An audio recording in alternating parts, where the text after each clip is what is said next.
program is the Austin E. Owen Lecture. I want to just tell you very briefly a little bit about Austin E. Owen. The lecture series was established in 1990 by Dr. Judith Owen Hopkins and her husband, Dr. Margaret Hopkins, in honor of her father, retiring Judge Austin E. Owen. Judge Owen had attended Richmond College and received his law degree from the University of Richmond in 1950. He was Assistant United States Attorney for the Eastern District of Virginia and a partner in Owen, Guy, Rhodes, Betts, Smith, and Dickerson. In 1974, Judge Owen was appointed as a judge of the Second Judicial Circuit of Virginia and served until his retirement in 1990, serving 2 years as Chief Judge. The lecture series was established with the idea that it would take place at the beginning of the academic year and set the tone for the rest of the year. And I can't think of a better way to do that than this fabulous conference. Brings together this amazing group of scholars and policymakers talking about one of the most important issues that's confronting labor and employment right now. Just is a wonderful, wonderful way to integrate theory and practice and have all of you, including our students, think hard about these very, very challenging questions. So with that, it's my great pleasure to introduce Adjunct, who's the organizer of this wonderful program. Thank you.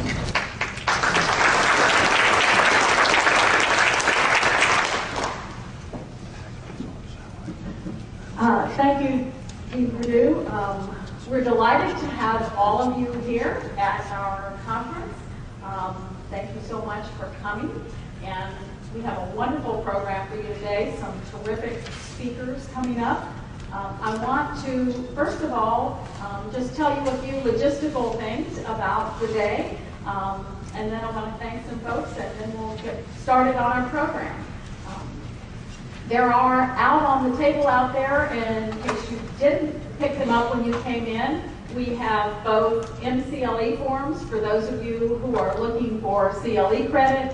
We also have forms for those folks who are looking for human resource certification. And if you didn't get those when you came in, pick them up on the table outside.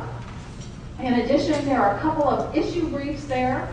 From the American Constitution Society on some public sector issues. And that's one of our co-sponsors, and if you'd like to pick those up, those are not included in the materials online, but there are hard copies out there, and feel free to pick those up.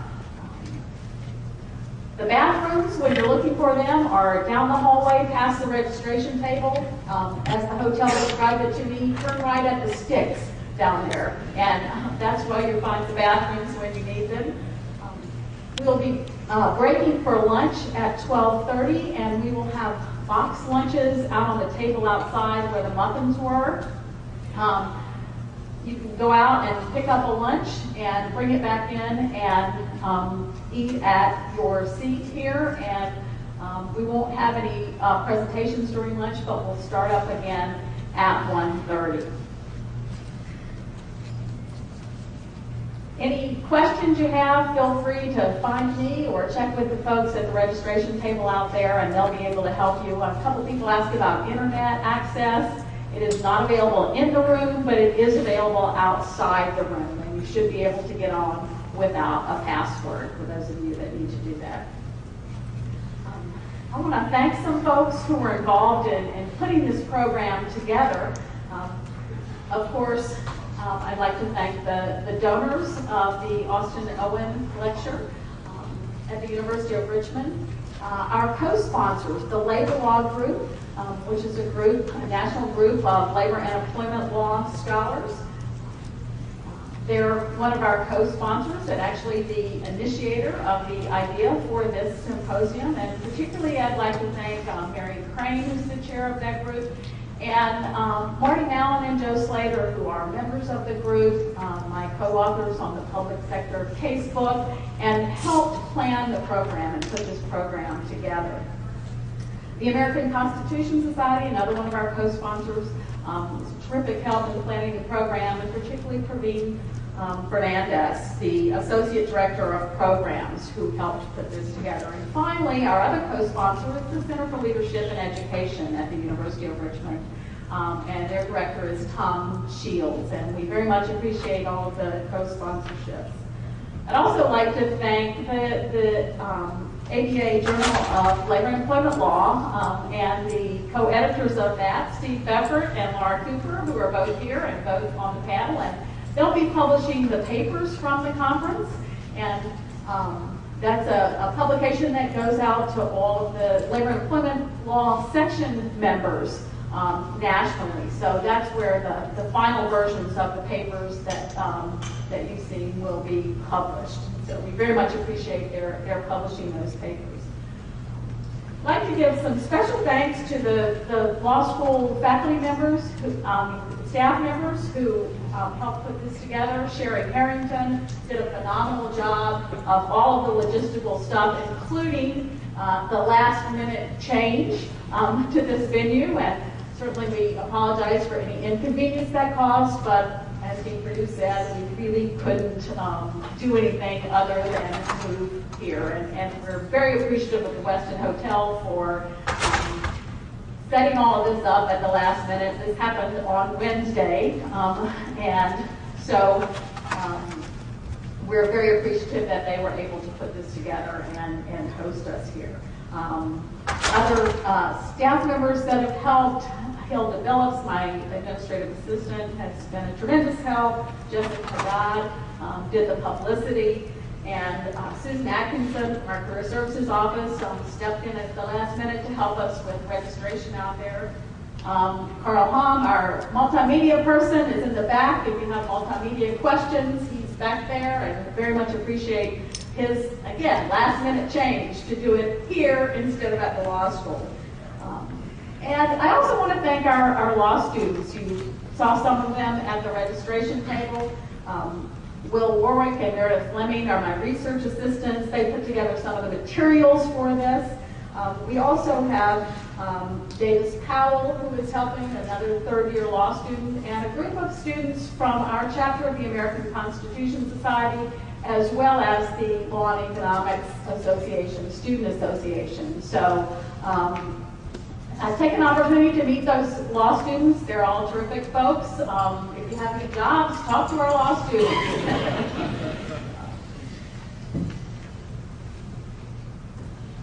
I think that's all my thank yous. I hope I haven't forgotten anybody, but if I have, thanks to everyone who has put this together, and particularly to all of our speakers and moderators. We have a fascinating program set up for you today. These issues that we're going to be talking about are issues that are dominating the news, dominating the public debate, and we have a series of real experts on these issues, bringing a variety of perspectives. We have academics, lawyers, economics experts, labor policy experts, we have practitioners on the union side, on the management side, and so it's going to be a terrific program, and we'll start it now. I want to turn it over to my colleague, Paul Thompson, who will be moderating the first panel and introducing our speakers on the first panel.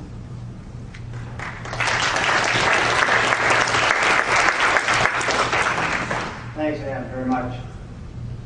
My role as moderator is going to be a quick role. We've talked, Ann and I talked yesterday, and we decided that in the interest of time, we will not introduce the speakers at any length. You all have their biographies, I believe, in the package in front of you. If I'm wrong on that, please correct me. We thought we were writing the program. I did want to talk a little bit about procedure first. And what we're going to do is to start with the gentleman on my left, on my right, Robert Clark, and go right down the line with Derek Madiar and Jeffrey Teach and Jason Strickland. And they're all going to talk about 15 to 18 minutes. I've been told that my job is to monitor that, so I will do my best in doing it. Then we will have questions and answers after that is over. We thought that would be the best way, so we could try to finish by 10:45. I think you're going to find this panel to be a very interesting panel, and if you look at the papers, they are excellent papers. I have read them. They do give different perspectives on the issue. And without any further ado, I'm just going to start off. the gentleman on my right, Dr. Robert Clark. One thing that's interesting, 3 of our 4 speakers are not lawyers. I haven't been to many legal things where that has taken place, but I think that's interesting and should be very informative.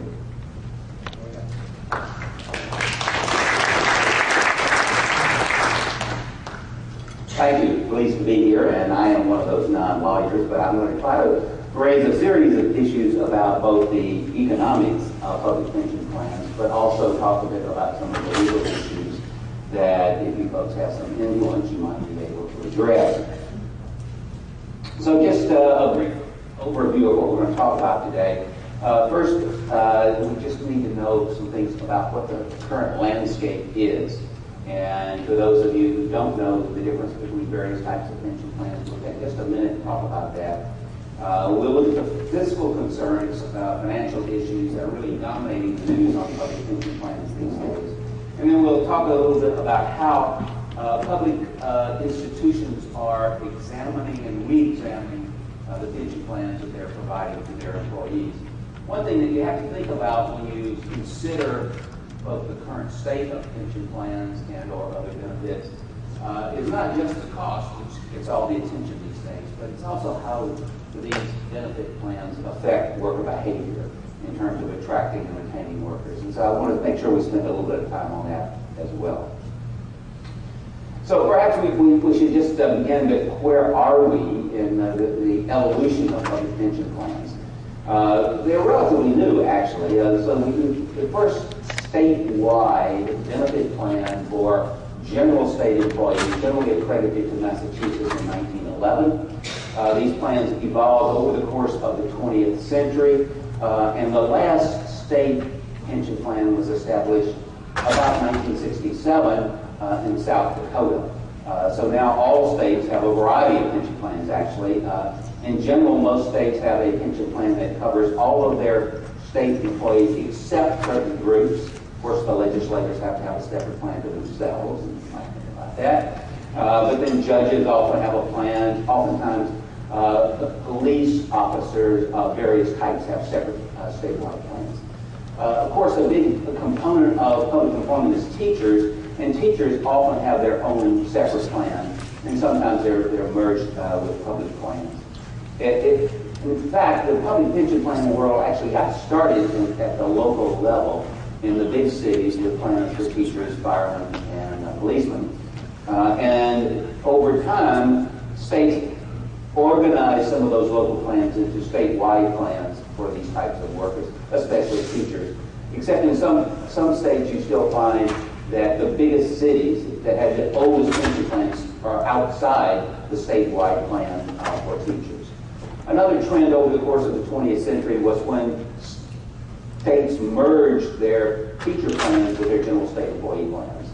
And so in North Carolina, we have something called the Teachers and State Employees Plan that covers all public school teachers as well as virtually all state employees. And about half the states have these combined plans, and about half the states have separate plans for teachers. Over the course of the 20th century, of course, we know that in 1935, the Congress passed the Social Security Act, and maybe some of you who work on Social Security, you would know that initially the Congress specifically excluded public sector employees from coverage by Social Security. And that was actually one of the impetus for plans expanding at the state and local level, because they noticed everybody else had a Social Security, and so they started offering plans for their own workers. In 1950, Congress began a series of legislation, adopting a series of legislations that allowed state and local workers into Social Security, but did not require them to enter. So over the course of the 20th century, we saw a lot of movement in these plans, and they basically are all of these defined benefit types. Virtually all public sector employees are covered by a pension plan today. That you could compare that with in the private sector, about half the labor force is covered by a pension plan. These plans are generally more generous than the ones in the public sector. They're virtually all still defined benefit plans in the public sector. I assume everybody knows basically what a defined benefit plan is. It defines the benefit that you're going to get, usually as a % per year of service times some salary average, as opposed to a defined contribution plan, something like a 401k plan, which are dominating the private sector now. So 20th century was a big 100-year coverage in the development of state and local pension plans. What's dominating the news these days is the fact that these plans tend to be underfunded, and in many cases dramatically underfunded. The published funding ratios, that is assets divided by liabilities, tend to be somewhere in the 70-80% range.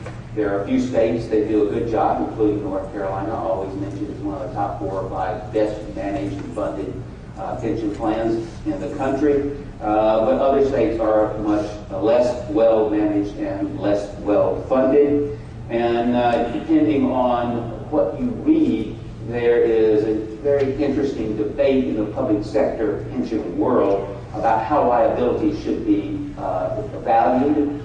Economists, finance experts tend to have one view that these are liabilities and they should be discounted at a real interest rate, which typically might be about 4%. Plan managers, politicians like to think of it. We should be able to discount those future liabilities by a much higher rate, typically referred to as the expected return on those pension assets, and they tend to discount liabilities by about 8% on average. If you understand present value calculations, you know that those make a huge difference in the size of the projected liabilities. So the reported unfunded liabilities in the public pension world are about $1 trillion. If you discount by 4% instead of the 7-8%, those numbers are about $3.5 trillion. And the funding ratios would be about 50% or less rather than the 70 or 80% that are listed in most of these actuarial reports.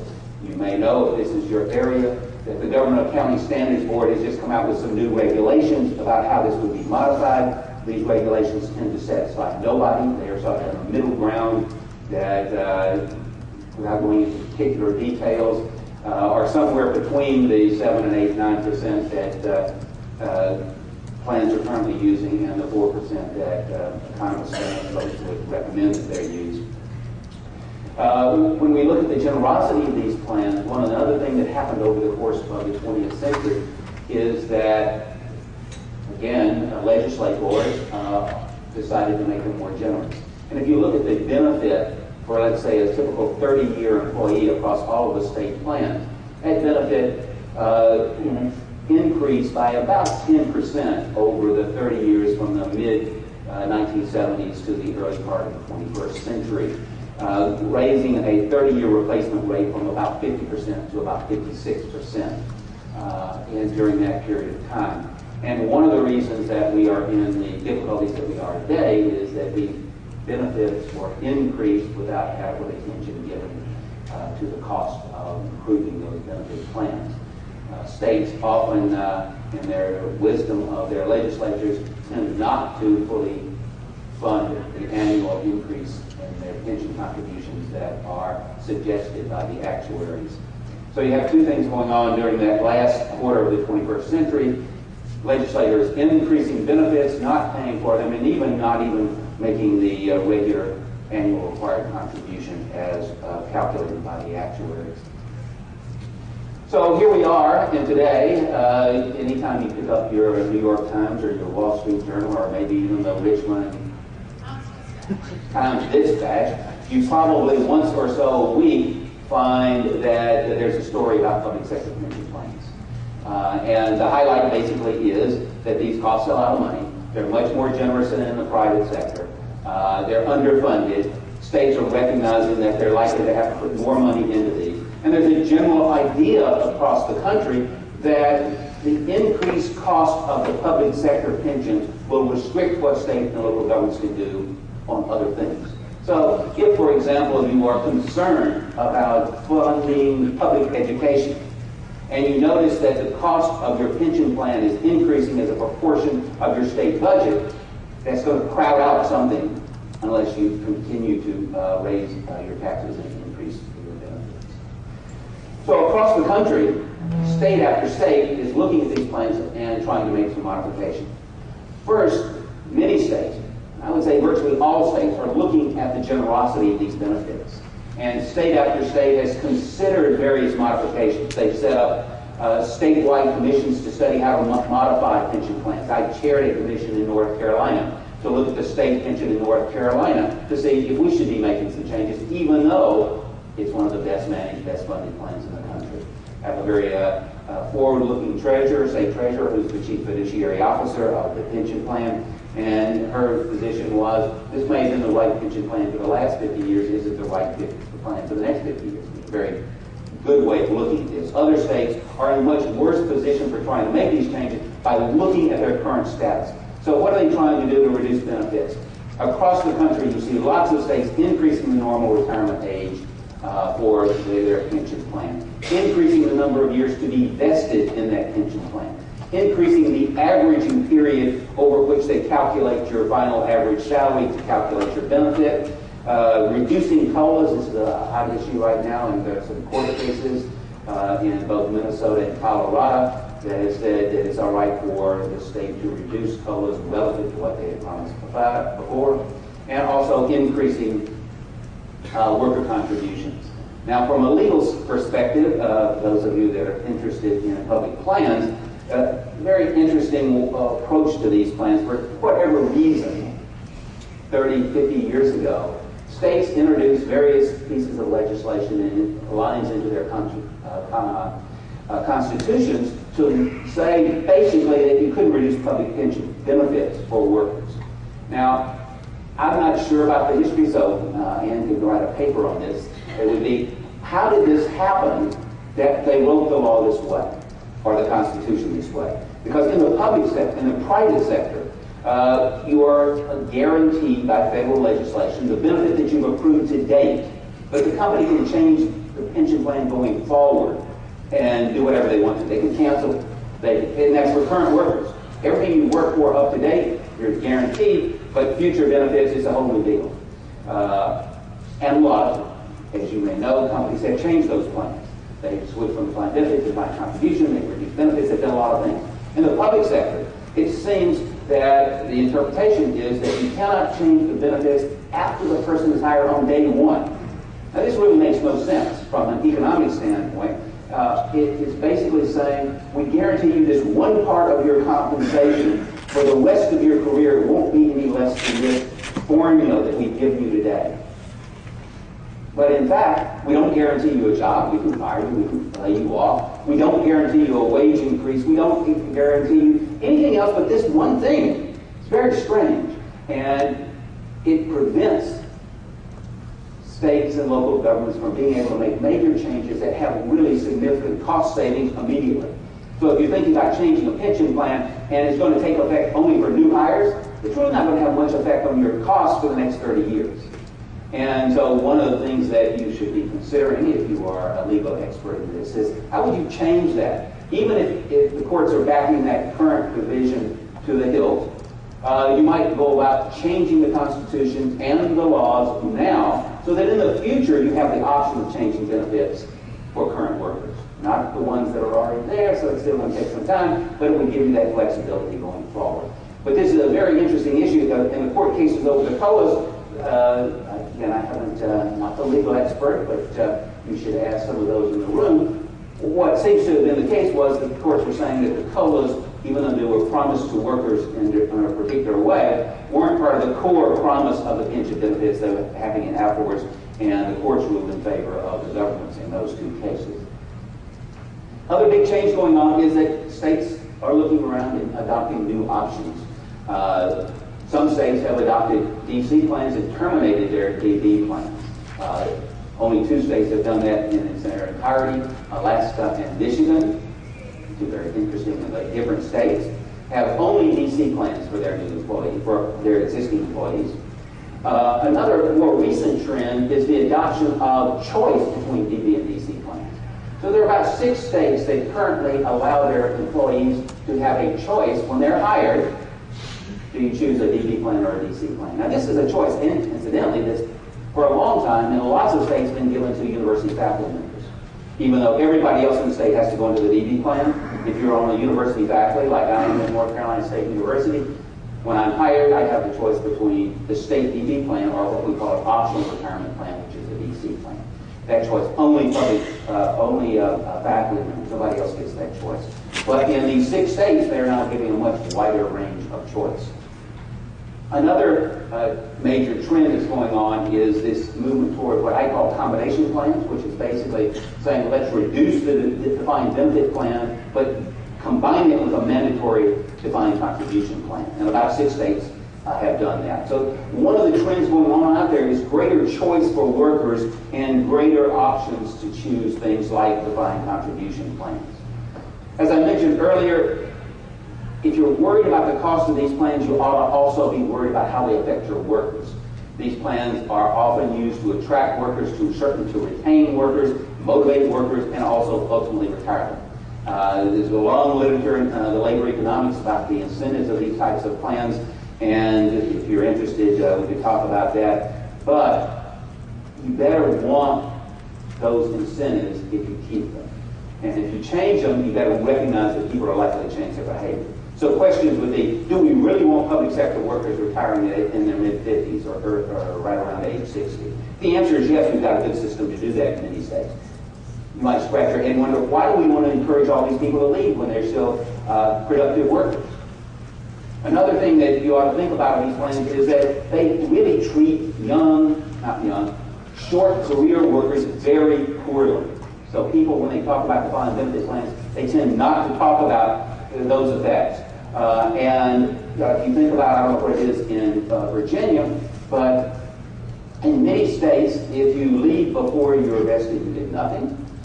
Even after you're vested, you tend to only get your own contributions back. And this is very strange. So you hire new workers, and they come in, they work for you for 2 or 3 years. Most of these state plans are contributory, so we take money out of your paycheck, and when you leave, we do the wonderful thing, we give you your money back. So we force you to give the state a no-interest loan during the period of time. Does that make much sense? Suppose you were working in Massachusetts. How many of you know that Massachusetts employees are not in Social Security? Oh, all those hands went up. Look at that. It's very interesting if you brought down, instead of President Obama today, suppose you had Senator Kerry today, and you said, do you support Social Security? Of course he'd say yes. How about for Massachusetts workers? Oh, he'd probably say no. Because Massachusetts has kept their employees out of Social Security because they think it's a bad deal for them. So you work for Massachusetts, you're in the Massachusetts Public Pension Plan, 10-year vesting. You leave before 10 years, no Social Security, no pension. Is that a pretty good deal? So across all of these states, almost, with the exception of the ones that have gone to defined contribution plans, the young, short-term workers are treated pretty badly. Is that what we want? This Teach for America plan, right, that everybody's very excited about. You get smart kids, just graduated from college, they come and work for you for 2 or 3 years. Do you want those to teach in your schools? Well, you're asking them to give you a no-interest loan for 3 years during their time. Not a very good deal. Okay, so we're running out of time, so let me just make a couple quick more points. Retiree health insurance. If you read your newspaper, you see almost as many stories about retiree health insurance as you do pensions. From a legal standpoint, or those of you that have some influence in the legislature, it sort of boggles my mind that somebody is not looking at both pensions and retiree health plans. These tend to be, they're both employee benefits, they both affect retirement, but they tend to be managed over here. They don't talk to each other. They have very different ways of management. Public pension plans, even though they're very poorly funded, retiree health plans are totally unfunded in almost every state. So the unfunded liabilities of health plans are approaching those of pension plans. Because things are happening in the world, supplemental pension plans are important to those of us across the country, in both the public and the private sector. As Social Security is likely to be changed, you can pick how you want to change it, it's more likely that benefits will be lower in the future, we'll pay more for it. States are going to respond to that. They're likely to reduce their benefits because of that. and that's going to make supplemental pension plans more important in the public sector. I'll be happy to talk about that. I've been doing some research there as well. Individual responsibility, whether you keep these DB plans or not, more and more workers are going to have more and more responsibility for their own retirement income as benefits are changing, and that really means, and the last point is, I think financial literacy is a very important issue. I've been doing research on that. Financial literacy in the workplace is a key to understanding how to save for retirement. We spend our lives at our jobs. Most of what we need to know about saving for retirement is related to our employee benefits. Financial literacy is a key, and we should be thinking about that throughout. So with that, let me put this last slide. If you're interested in anything about what I've been talking about, there's a special issue of the Journal of Pension Economics and Finance that contains about 10 papers from a conference that I organized last year. Lots of different aspects of pensions there. And then 2 recent books that I just published on retiree health and pensions will tell you everything I think about public pensions. Thank you very much.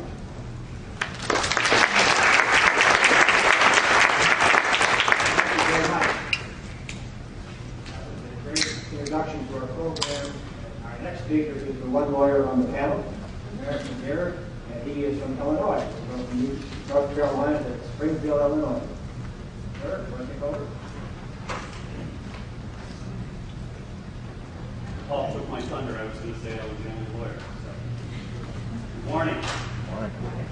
Public pensions obviously are under siege, and I've seen it firsthand in Illinois as the legal counsel for the Illinois Senate President. In 2010, the Illinois General Assembly decided to cut the benefits of future employees, and this most recent spring, the General Assembly was faced with significant effort by Illinois' business community to cut the benefits of current workers, and that effort failed. Pension benefits are under siege, I believe, for really 2 reasons. First, the 2008 stock market crash placed our nation's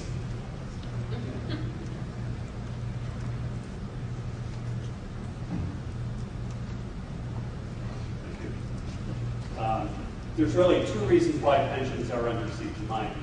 First, we had the stock market crash in 2008, and that put significant fiscal pressure on our state pension liabilities, and that they went through the roof.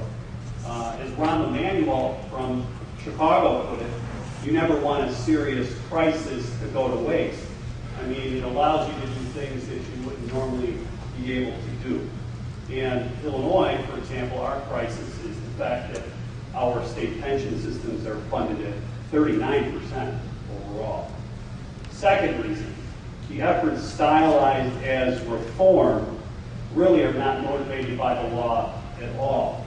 Rather, as Eden Martin, who is the former president of the Commercial Club of Chicago, a business group behind the efforts to reform in Illinois, he put it, I think, best. This is not about the law at all. It's all about the politics and arm wrestling over money. In Illinois, we just passed an income tax increase in January, and the money that's going to come in through that income tax increase is only going to provide enough money to pay for the pension payments to the systems. There's not going to be any money left over for education or for other things, so you can imagine the folks who are having to pay more, not necessarily benefiting more. So these 2 points are important for us to keep in perspective as a way to frame our discussion as about the law, and as to whether the law provides a means really to achieve a political objective. And that political objective is this: can we unilaterally cut pension benefits as a way for state legislatures to avoid the pain of tax increases, benefit cuts, or both? That's really what it's all about. In Illinois, the answer to that in terms of means to an end, the answer is no.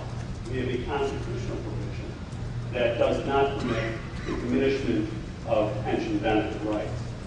Now, many of you are from states where the legislature has gone ahead and has either gone after the benefits of current employees, future employees, or even retirees. And indeed, in the last 2 years, 39 of the 50 states have gone ahead and taken at least some measures to change the benefits in at least one plan. And in 2011, the major means by which to cut benefits has been to increase employee contribution rates, change the formula for how pension benefits are determined, and also to change the COLA rate for retirees. So really, we have now, from all of these pension reform efforts, we have litigation pending in at least 10 states. And here I'd like to explain that the success of these challenges depends, of course, on how each state protects pensions, and in turn, how the United States Constitution's contract clause or the state equivalent would bear upon that.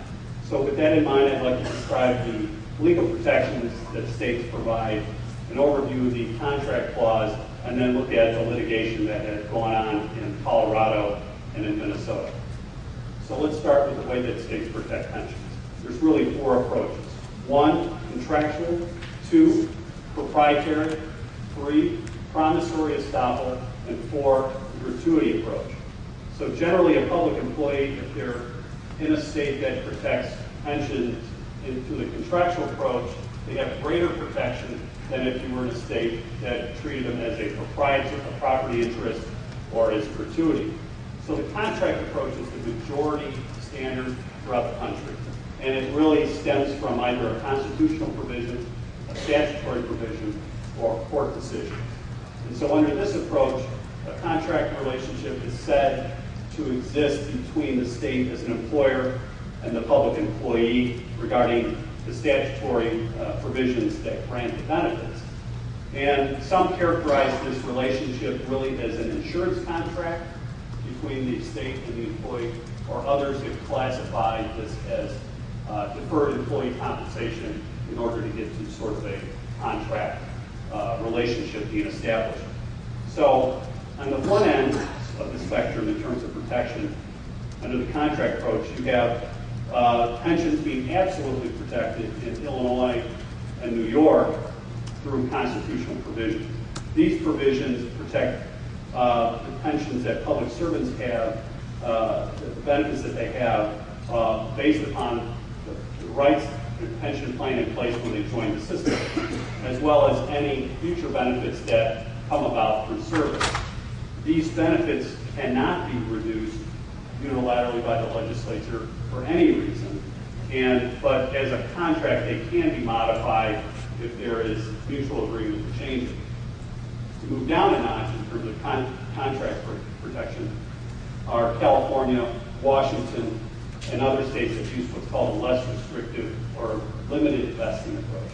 And what that means is that benefits still vest when you start employment, but the legislature can make reasonable changes to those benefits before an employee retires or before they become eligible to retire. Now, these changes have to be reasonable. They have to have some material relation to the pension system's success, and most importantly, provide the employee with some kind of offsetting advantage. And once these employees retire, however, their pension rights are deemed to be absolutely vested, and depending on the state you're in, they may or may not be subject to impairment through a contract clause analysis.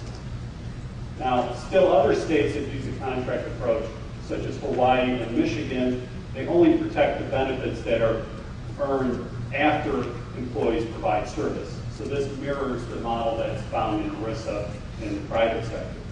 So in these states, they're able to have the legislature prospectively change the benefits that employees will earn via future service. So you earn it on a day-by-day basis. What you've earned, you keep it, it's protected, but they can change it going forward. Finally, under the contract approach, there are a host of states that protect pension benefits only after you become eligible to retire or you actually retire. Prior to that point, the legislature can go ahead and modify or revoke the plan entirely. And again, depending on the state, the vested benefits may or may not be reduced under the contract clause. So in some, you see there's a range of protection even within the contract approach to protected benefits. The next approaches are the proprietary and promissory estoppel approaches. There are a handful of states that utilize either of these approaches. And the proprietary approach is this: public employees obtain a property interest in statutory retirement benefits once they satisfy the eligibility requirements. That interest, however, is protected merely from arbitrary legislative action under the Due Process Clause. So, in other words, the legislature can modify the pension benefits of public employees so long as there is a rational basis for doing so. Now, Minnesota stands out as one state that uses the promissory estoppel approach, and under that approach, public employees have a protected interest in a pension program that's, however, subject to reasonable unilateral changes by the legislature from time to time. Under this approach, what the focus is on is what's the reliance interest of the public employee in the specific pension benefit that's at issue based on the language in the statute. Under this approach, the legislature can cut benefits if doing so will protect the pension system's fiscal integrity or the benefit obligations impose an adverse impact on the state budget. In short, both the proprietary and promissory estoppel approaches provide little legal protection. Now, the final approach is called the gratuity approach, and this used to be the prevailing view throughout the country before the contract approach began in full sway around the 1950s and thereafter. And really, the gratuity approach is this. It represents the notion that the government grants pension benefits to retirees or public employees as a gift, and that's a gift that the legislature, of course, can take away or change at any time, even if you retire. Now, today, there's only a few states, Arkansas, Indiana, Missouri, Montana, and Texas, that appear to still adhere to the gratuity approach through at least one type of plan that they still offer. So let's move on to the contract clause and how that fits into this. In Colorado and Minnesota, the litigation that has grabbed the headlines, the primary argument against the pension reform efforts has been that the changes made by the legislature violate the contract clause or its equivalent. So it's important to briefly look at the contract clause. Back in 1934, during the Great Depression, the Supreme Court held that a state may substantially impair private contracts so long as that impairment is reasonable and necessary to serve an important public purpose that the legislature has identified. In 1977, however, the Supreme Court clarified that state attempts to impair its own contracts, especially its financial obligations, are subject to greater scrutiny and very little deference because the state's self-interest is at stake. As the court bluntly put it, if the state could reduce its obligations whenever it wanted to spend money for what it regarded as an important public purpose, then the contract clause would provide really no benefit at all. Now, of course, before we can get to a contract clause violation, we have to have a contract. And long ago, the U.S. Supreme Court developed what's called the unmistakability doctrine as a means to discern whether state statutory provisions, like public pension plans, constitute contract obligations for contract clause purposes.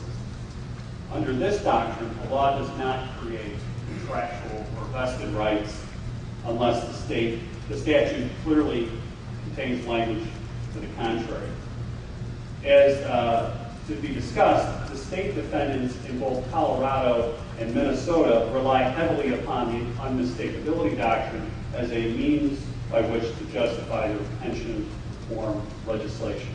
They also claim that their reform efforts are reasonable and necessary to maintain the viability of the pension system, despite impairing pension benefit rights. So the lawsuits in Colorado and Minnesota, in my opinion, I believe, best capture really this confluence of state law protection and raise the question of whether the law will facilitate or defeat reform efforts in light of the contract clause or unmistakability doctrine. Colorado's litigation really presents a showdown of whether the contract clause even applies. In 2010, Colorado passed comprehensive pension reform legislation, cutting the pension benefit rights for both current employees and retirees. And this legislation was a bipartisan success and received the support of public employee unions. Retirees, however, sued under the contract clause to retain the higher COLA rate that was in place when they retired. And the lawsuit centers on really the relevance of a 1959 Colorado Supreme Court decision. In that decision, the court adopted the contractual approach and held that public servants obtain vested contractual rights to a pension plan's terms once they fulfill the eligibility requirements to retire. And the court explained that once these rights vest, they are, quote, not subject to a unilateral change of any type whatsoever. This conclusion, the court stated, stems from the cardinal principle that parties shall know prior to entering into a business relationship the conditions which shall cover the relationship. The state defendants claim that the 1959 decision no longer applies because of a 2002 Colorado Supreme Court case. In that decision, the court concluded that the contract clause only protects a contract that affords a vested right. And so from this point, you have the state defendants seizing on the issue of, well, does the statute that provides for the COLA provide clear language that makes the COLA rate the vested right for retirees? And to support their position that it does not, they pointed to the fact that over the last 40 years, the legislature had changed the COLA rate. So in July of 2011, the Colorado trial court agreed with the state, and they dismissed the retirees' contract clause claims. Interestingly, though, the court reached this conclusion without even discussing the 1959 Supreme Court decision at all. And really, the case, now that it's on appeal, approaches the question of whether retirees in Colorado have absolutely protected rights or they have received any protection under the contract clause. The final state is Minnesota. As with Colorado, Minnesota enacted pension reform legislation in 2009 and 2010 affecting current employees and retirees. The legislation stemmed from investment losses inflicted by the stock market crash and failed efforts to increase taxes to balance the state budget. So like Colorado, retirees challenged the unilateral cut of the pension COLA rate that they have. Now, since Minnesota adopts the promissory estoppel approach, the pension benefit rights do not begin with a presumption of having contractual protection. So accordingly, the Minnesota litigation really centers on whether the COLA provision at issue contains clear language giving retirees a fixed right. And even if it did contain such language, though, the retirees still would have to show to the court that the COLA reduction was substantial and unreasonable. In July, the Minnesota trial court held that the plaintiffs struck out in all three respects. It said that the COLA rate contained no binding language to fix the benefits, the COLA reduction was not substantial, and that the COLA was a reasonable exercise of legislative authority to maintain the integrity of the pension system. So in sum, with respect to Minnesota and their approach to safeguarding benefits, it really facilitates the ability of the legislature to unilaterally cut benefits and creates it really a significant obstacle under the unmistakability doctrine to even be able to make a contract clause claim. So I expect that the appellate courts in Minnesota will uphold that reform. So let me just conclude by saying, to sum up, public pensions are under siege because of the current fiscal climate in most states presents a political opportunity for change. And it's clear that politically it's more palatable to go after and cut pension benefits for public employees than it is to raise taxes, cut services, or both. Although, for decades, in states that have been providing these services, they have to also be frank with public employees that for decades they have not been making full payments to their pension systems and have been using their pension systems, frankly, as a credit card by which to advance money for services without paying for it today. So to wrap up, success really depends upon the type of approach that the state has adopted, as I mentioned today. Thanks for your time.